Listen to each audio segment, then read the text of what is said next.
주신 말씀 드리겠습니다. 하나님 주신 말씀 고린도후서 5장 17절부터 20절까지 말씀입니다. 제가 진 성경 신약 291면에 기록되어 있습니다. 고린도후서 5장 17절부터 20절까지 말씀입니다.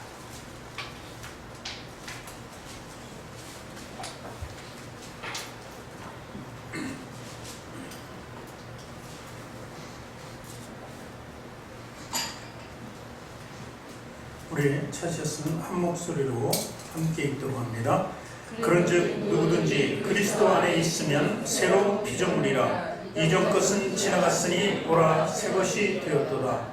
모든 것이 하나님께로부터 났으며 그가 그리스도로 말미암아 우리를 자기와 화목하게 하시고 또 우리에게 화목하게 하는 직분을 주셨으니 곧 하나님께서 그리스도 안에 계시사 세상을 자기와 화목하게 하시며 그들의 죄를 그들에게 돌리지 아니하시고 화목하게 하는 말씀을 우리에게 부탁하셨느니라. 그러므로 우리가 그리스도를 대신하여 사실이 되어 하나님이 우리를 통하여 너희를 권면하시는 것 같이 그리스도를 대신하여 간청하노니 너희는 하나님과 화목하라. 아멘. 두 손 가슴에 얹고 저를 따라 고백하시기 바랍니다. 하나님께서는 나를 사랑하십니다. 하나님께서는 나를 존귀하게 여기십니다. 하나님께서는 나를 축복하십니다. 하나님께서는 내 문제를 해결해 주십니다. 믿음의 고백이 되셨습니까? 아멘. 우리 앞뒤 손을 좌우 계신 분들과 인사합니다. 당신을 사랑하고 축복합니다.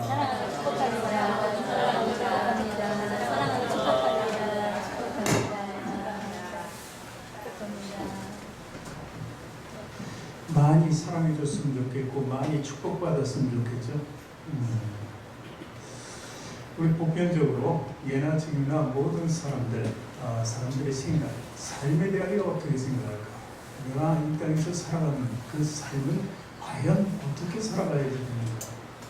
그래서 늘 생각합니다.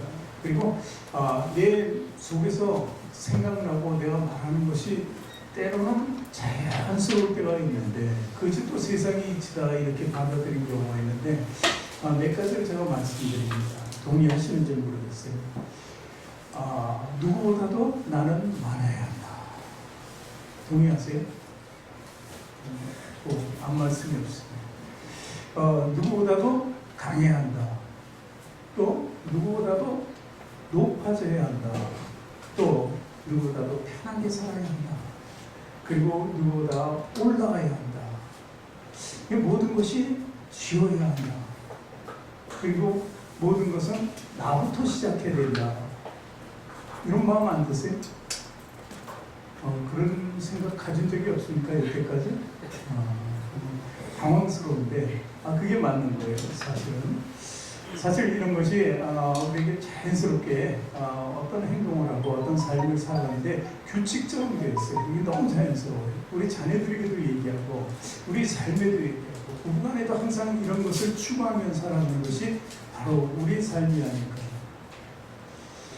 그런데 이렇게 당연한 이치고 그리고 어쩌면 이렇게 사는 것이 정확한 방법이다 정도라고 생각하는데 이 모든 것 제가 쭉 연구한 모든 것이 사실 성경적으로는 탐욕에 해당합니다.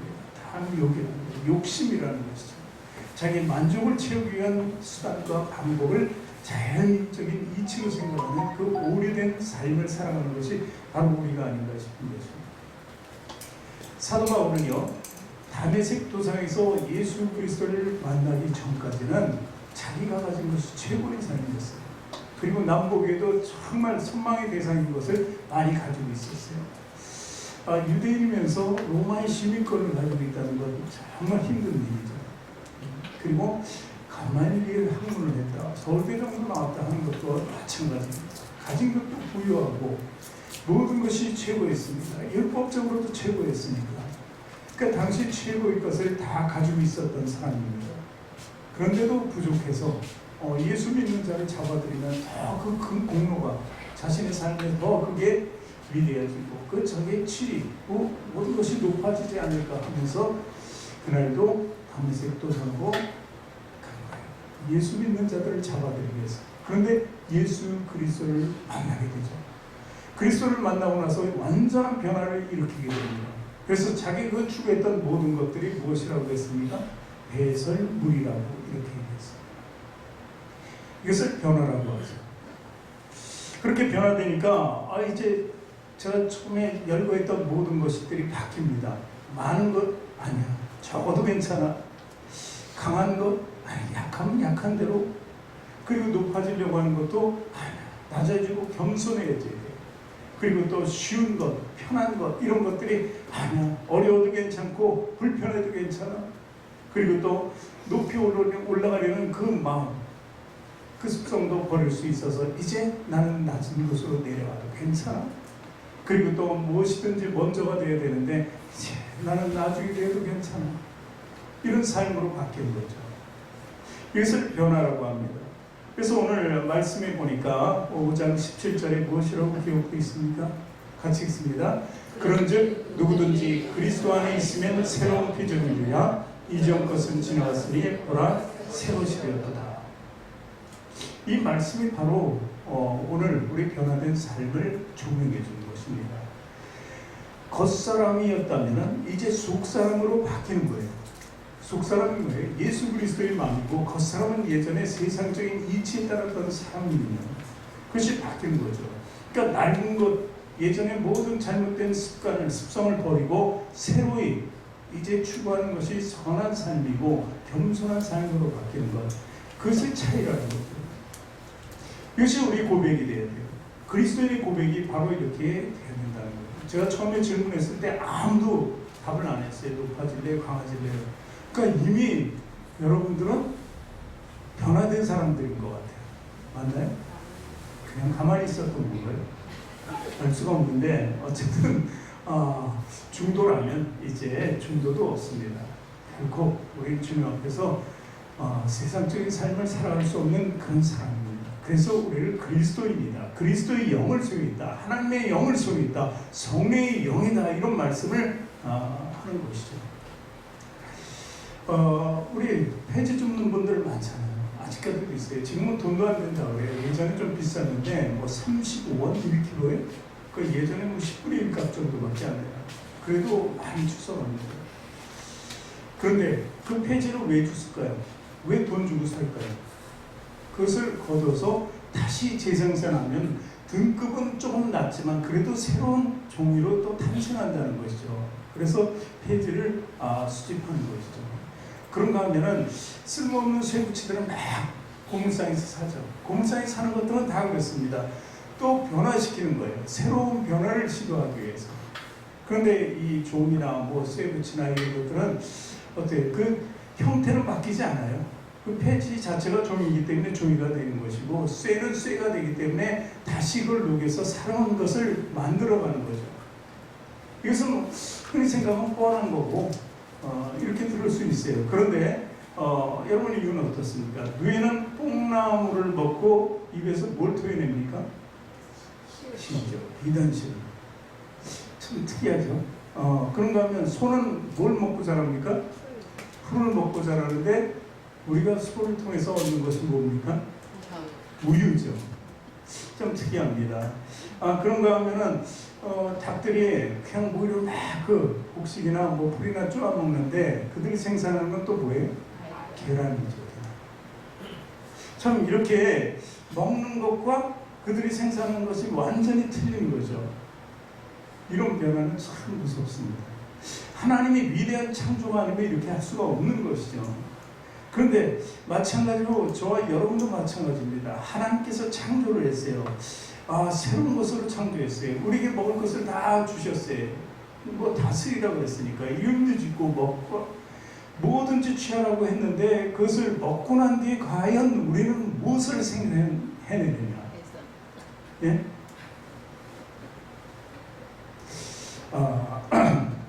제가 이해를 돕기 위해서 이 이어를 하나 드립니다. 예전에 기독교 사상이라는 잡지에 나온 글입니다. 어느 목사님이 산으로 이렇게 산책을 갔다가 아름다운 꽃들이 여기저기 피어 있는 것을 보고 이거 참 아름답다. 이걸 가지고 우리 와이프한테 주고 자랑 좀 하고 집안도 좀 이쁘게 향내도 나게 해야 되겠다. 그래서 꽃을 좀 꺾었습니다. 지금 꺾으면 안 되겠지만 꺾어서 집에 가져왔어요.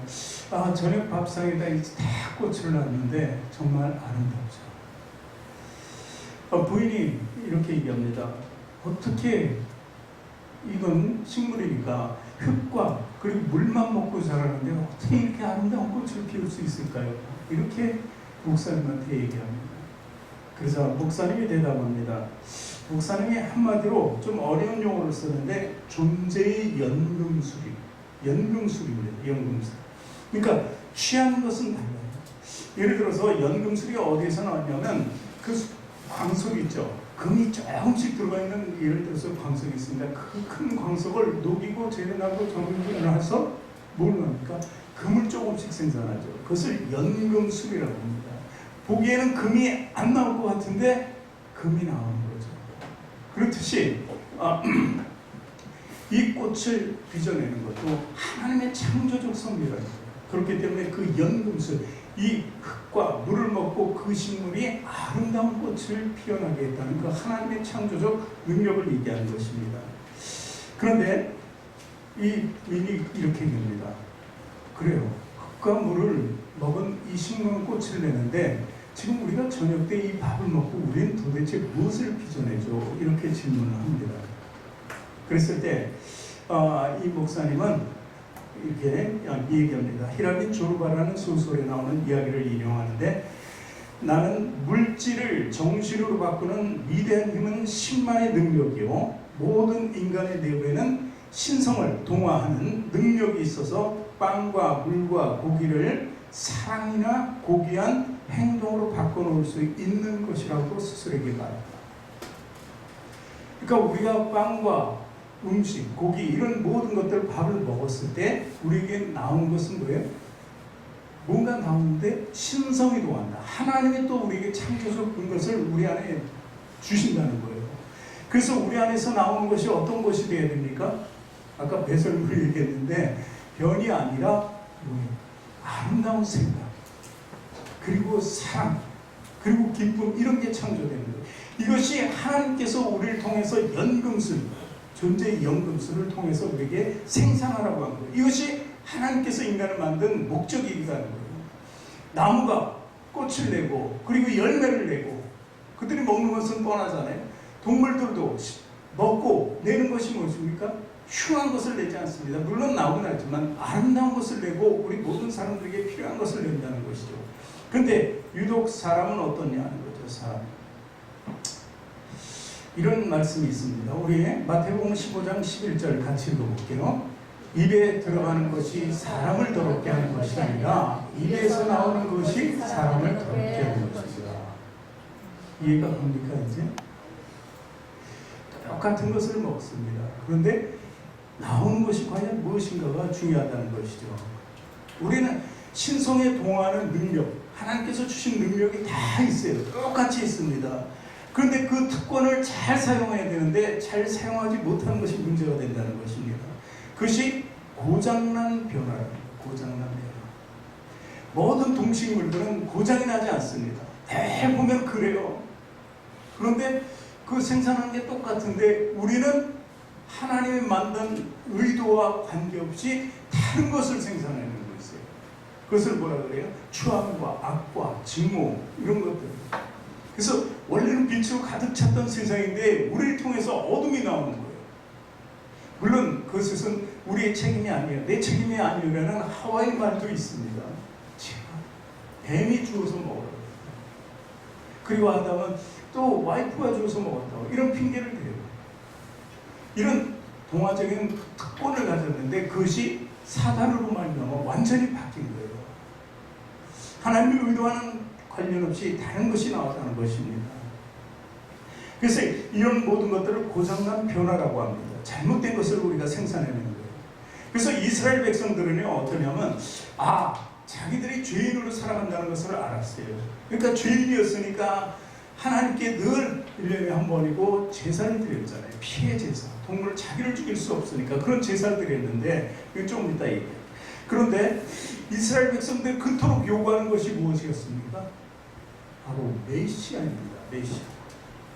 자기의 죄된 것, 이스라엘 모든 삶의 그 악한 행위를 올바로 잡아줄 수 있는 그런 왕이 한 분이 오신다는 거죠. 그 메시아를 오신다는 것이죠. 그래서 그들은 자기 스스로 변할 수 없기 때문에 그 변화된 창조를 다시 한번 가질 수 없었기 때문에 메시아만을 고대했다는 거예요.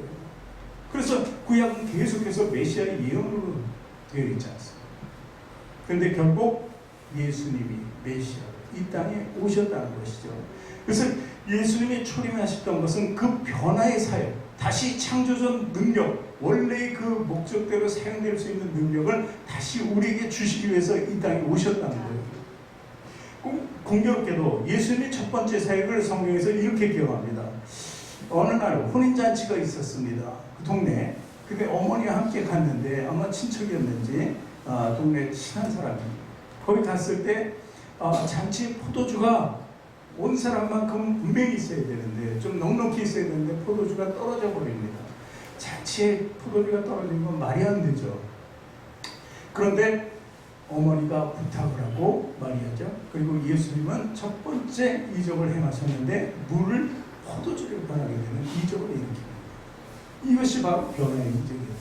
예수님의 첫 번째 이적은 그냥 맹숭맹숭한 물이었어요. 싱거운 물이었는데 그것을 어떻게 포도주로 변하게 시켜요. 그래서 먹는 사람마다 이전까지 이렇게 좋은 것을 두고 왜 별로 안 좋은 걸 먼저 내느냐고 이렇게 하게 돼요.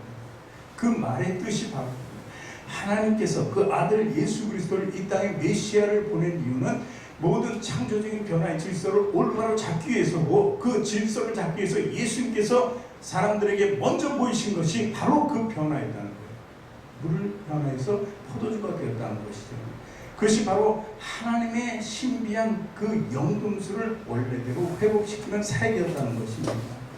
그러니 우리가 먹는 것들이 우리가 변화된 삶 속에 산다면 우리는 영적인 열매를 맺게 되는 거예요. 우리 안에서 나오는 것이 전부 그 열매들, 입에서 나오는 것이, 들어가는 것은 어떤 것이 들어갔다, 나오는 것은 선하고 기쁘고 사랑의 행위가 되어야 된다는 것입니다.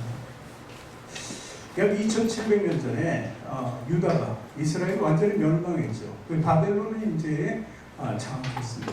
그래서 바벨론에서 지혜 있는 자들이나 귀족이나 이런 사람들을 포로로 잡아왔어요. 많은 젊은이들을. 그 잡아왔는데 그때 다니엘과 세 친구도 잡혀왔습니다.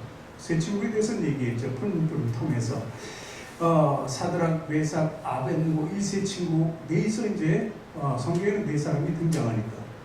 근데 이 네 사람이요, 왕궁에서, 그러니까 왕이 먹던 음식 이러면은 우상에게 드려졌고, 그리고 또 고기나 이런 거 산의 진미가 있을 거예요. 대개 고기가 위주였어요. 근데 이 네 사람은 그것을 먹지 않았습니다. 전혀 우리는 싱글만 먹겠다 그러면서 그런 것을 피해서 먹죠.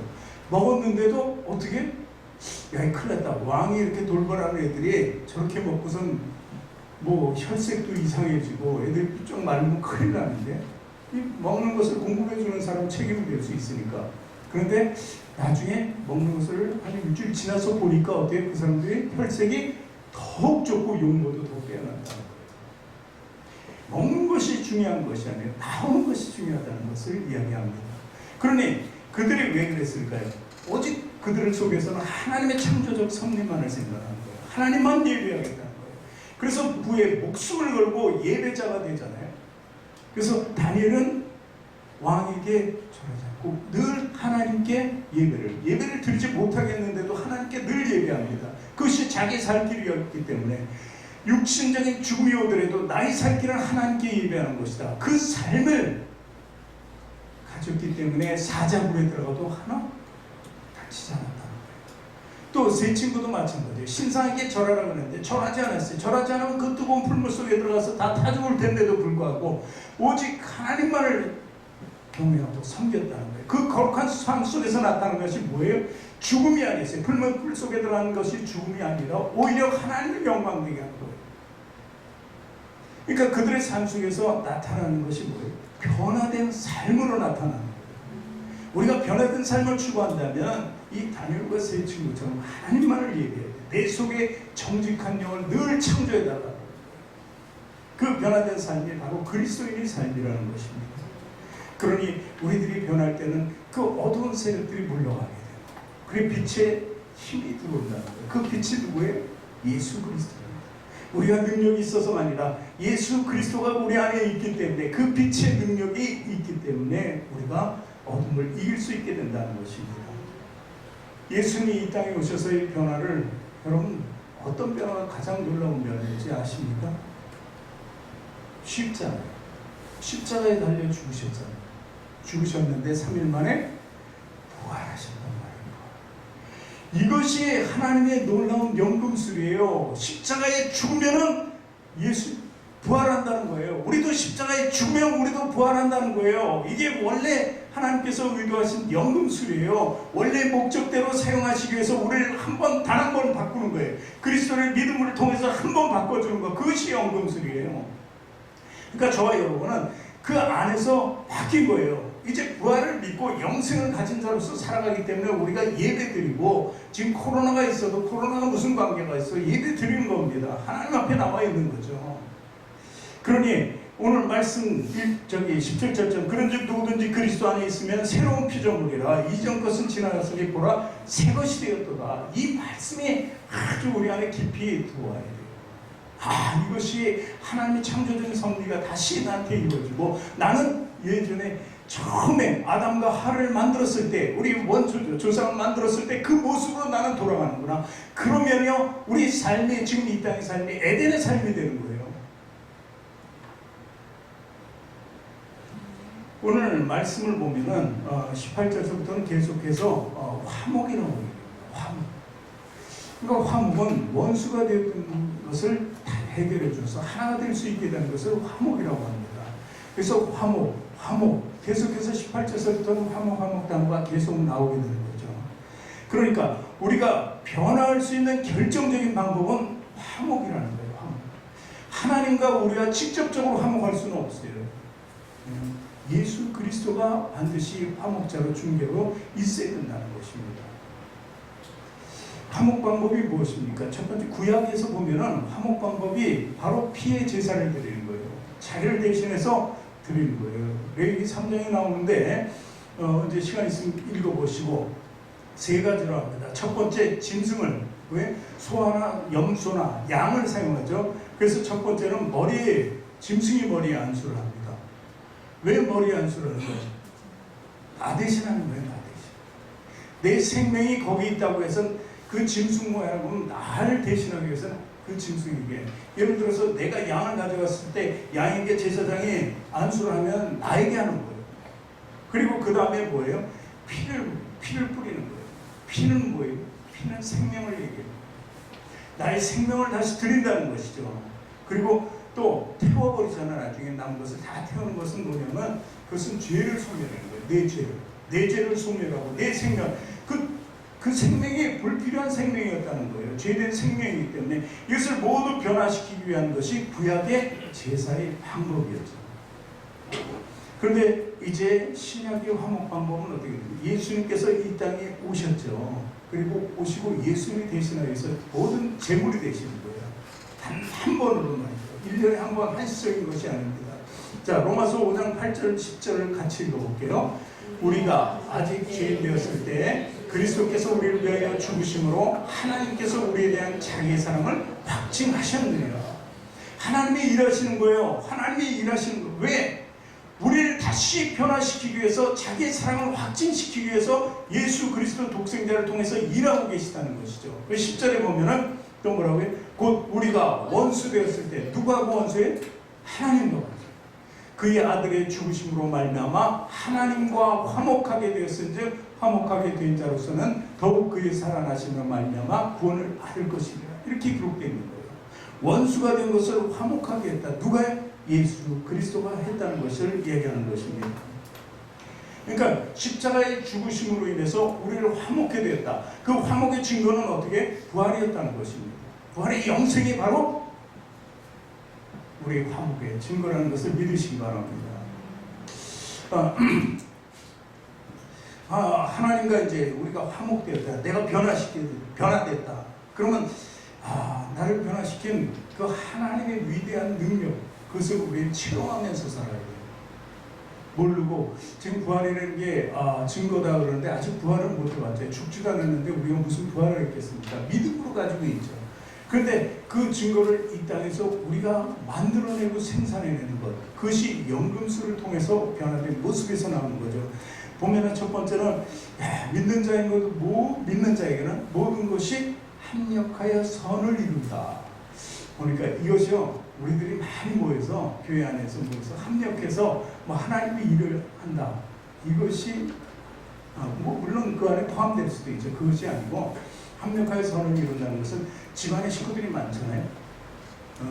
가지 많은 나무 반 잘날 없다 그러죠. 그러면 좋은 일도 있고 나쁜 일도 있고 막 굳은 일도 있고 어려운 일도 있고 막 일들이 산재에 있어요. 그런데 그것에 대해서 부정적으로 생각하지 않고 긍정적으로 생각해요. 이런 것이 다 있으니까 서로 기도하지 않니? 막 그러면서 하나님께 나갈 수 있는 방법이라는 거예요. 좋아도 나가고 정말 나빠도 나가고. 그래서 누군가 우리 자녀 중에 참 힘든 자녀가 있으면 기도해 주니까 이렇게 하면서 합력해서 좋고 나쁘고를 떠나서 그 모든 것을 합력해서 선을 이루시는 하나님을 알아가는 거예요. 이것이 바로 합력해서 선을 이룬다는 거예요. 그리고 또 항상 기뻐하며 범사에 감사하는 거예요.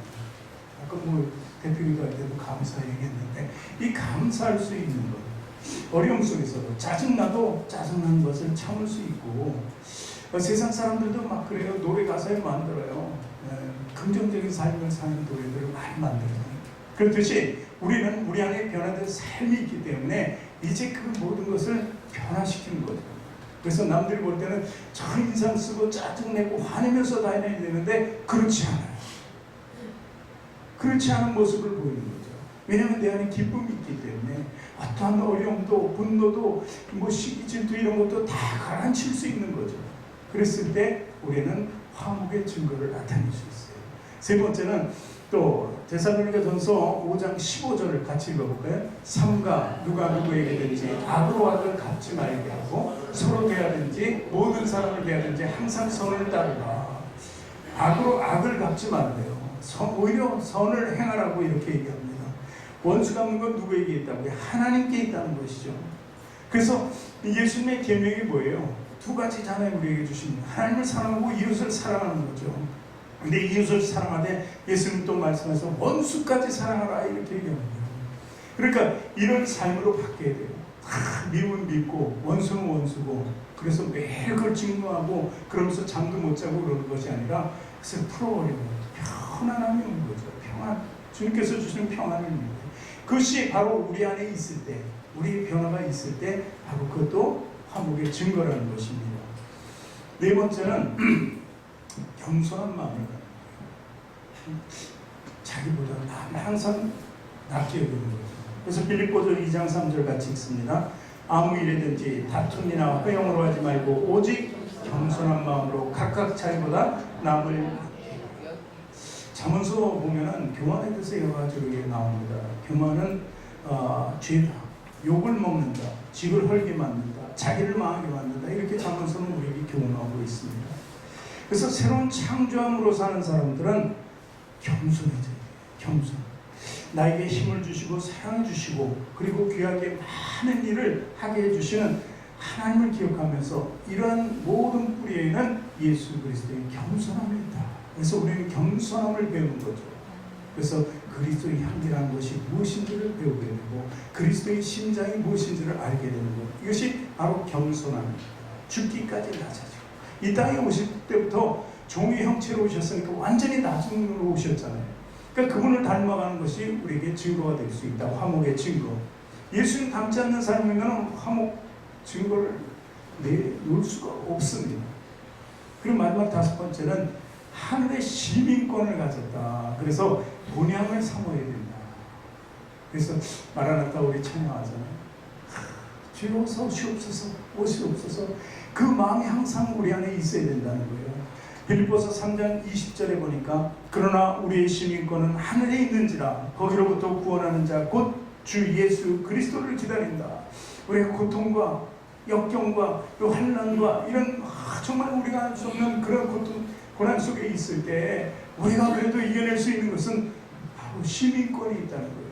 다른 사람들은, 세상 사람들은 낙심하지만 우리는 소망이 끊어지지 않았기 때문에 아직도 하나님을 소망하면서 살아갈 이유가 있다는 것을 말합니다. 그래서 우리는 소망을 인내하면서 계속 살아가야 된다. 그러니까 변하는 건 간단합니다. 이제 마귀의 종이 아니라 하나님의 자녀가 되었다는 거예요. 생각과 신분 모든 것이 다 달라지는 거예요.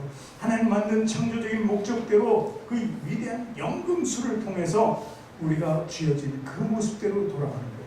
돌아갈 수가 없죠. 근데 우리 마음대로. 그래서 하나님은 예수 그리스도를 통해서 다시 한번 또 하나의 연금술을 통해서 우리를 변화시켜 주는 거예요. 그것을 바로 우리는 은혜라고 합니다. 은혜.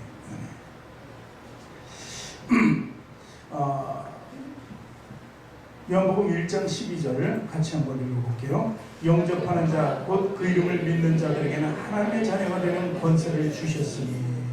5장 24절에 보니까 내가 진실로 너희에게 이르노니 내 말을 듣고 또 나 보내신 이를 믿는 자는 영생을 얻고 심판에 이르게 하지 사망에서 생명으로 옮겼느니라. 이런 모든 것들이 이 두 가지를 읽어도 하나님이 우리를 위해서 일하신다는 것을 알 수 있다는 거예요. 하나님은 주님과 예수님과 합력해서 일을 하시는 것 같아요. 그러니까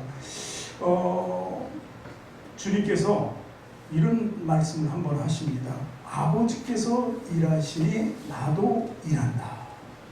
이 말씀 들어본 것 같아요. 네, 아버지께서 일하시니 나도 일한다.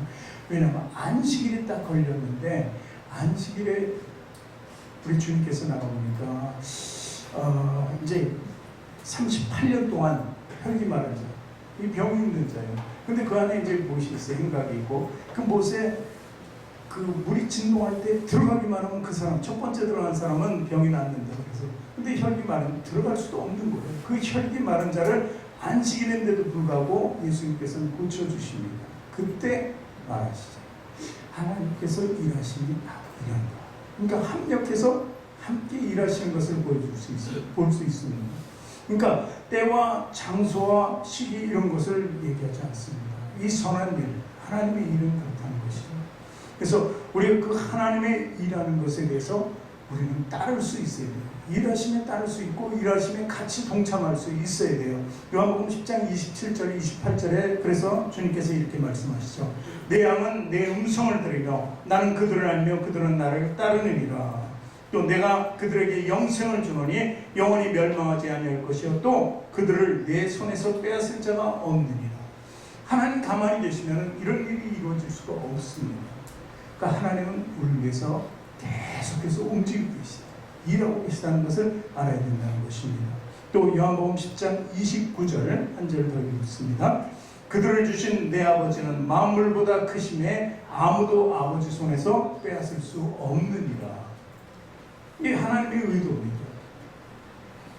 이런 말씀을 통해서 우리가 그 말씀이 우리에게 진리가 되어서 들어올 때 우리는 가능한 변화를 다 일으킬 수 있게 된다는 것입니다. 그 변화가 성경에서 말하는 데가 10가지 다 할 수 없더라도 우리의 변화의 징조가 보이고 하나씩 변해간다면 우리는 그리스도인이 맞습니다. 그래서 우리는 성령님께 늘 강조해야 돼요. 성령님이 은사를 주시기 열매를 맺게 하잖아요. 성령님이 그 증거를 자꾸 우리에게 생산하게 한단 말이죠. 그래서 우리는 이 세 분, 하나님, 한 분이신 하나님이지만 이 세 분 하나님이 늘 우리를 위해서 크신 일을 하고 계시다. 그리고 십자가를 생각할 때는 그 일이 엄청나게 컸다는 것을 알 수 있습니다. 아들을 내어주었다. 죽음으로 십자가로 내어주었다. 그것이 하나님이에요. 예수님은 그 일을 그대로 몸소 육신을 입고 이 땅에 오셔서 그 육신으로 받아들였다는 거예요. 이것이 정말 위대한 희생 아닙니까? 그래서 그 희생의 일하심이 우리를 위해서라는 것을 반드시 기억하시기 바랍니다. 그래서 우리는 일하심의 대상이에요. 그리고 우리도 아버지가 일하시니 예수님도 일하시니 나도 일한다.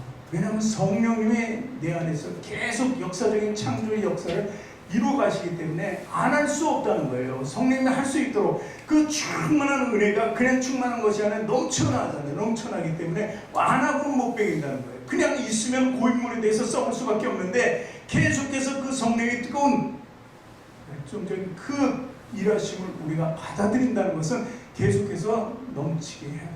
그 넘치는 걸 쏟아 부으는 것이 아닙니다. 뭔가 하나님의 일하심의 그 모습 그대로 우리도 똑같이 따라할 수 있어야 된다는 것입니다. 그럴 때 우리 부천성수기 교회는 성공적인 삶을 살아가는 것입니다. 위대한 신앙이 될 수 있는 것입니다. 이 코로나 때문에 굉장히 어렵죠. 어렵고 힘들어도 우리는 삶에 대한 것은 삶을 살아가지만 또 우리는 신앙에 대한 것도 지켜봐야 한다는 것입니다. 신천지 때문에 지금 많이 이렇게 됐죠. 그러니까 누군가 하나의 잘못으로 이렇게 안 좋은 일이 계속 반복되고 일어나는 것처럼 좋은 일을 하는 사람을 통해서 퍼져나간다는 사실도 잊지 말아야 한다는 것입니다. 그래서 코로나나 신천지 이런 사건에 너무 동요하거나 위축되지 말고 우리는 가장 강한, 그보다 훨씬 강하죠. 코로나가 하나님보다 위대할 수 있습니까? 강할 수 있습니까? 아니죠. 신천지 아닙니다. 오히려 그 신천지는 심판의 대상이 될 수도 있는 거예요. 어쩌면 하나님의 섭리가 어떻게 그들에게 도움이 줄지 우리는 기도하고 강구하면서 우리 지금 현재 처해 있는 삶, 대한민국의 삶이죠. 이런 모든 것들에 대해서 긍정적인 방법으로 대처해 나가고 항상 이길 힘을 주시는 하나님을 의지하시길 바랍니다. 그러면 저와 여러분은 아무 일도 없고 주님이 주시는 평강 가운데 살아갈 것입니다. 주님만 의지하시기를 주님의 이름으로 축원합니다.